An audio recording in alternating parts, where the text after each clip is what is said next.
certa vez, Zé chega na casa do compadre no interior. Conversa vai, conversa vem, e o Zé logo se reclamou da vida, dizendo que estava muito velho e disse que não estava mais prestando para nada. Então o compadre disse: Zé, eu tenho uma receita muito boa para você, compadre.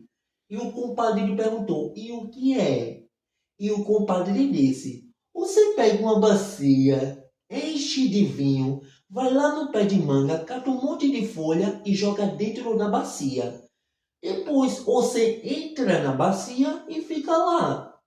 E o compadre lhe disse: mas compadre, isso é muito bom mesmo? E o compadre lhe respondeu: claro que é!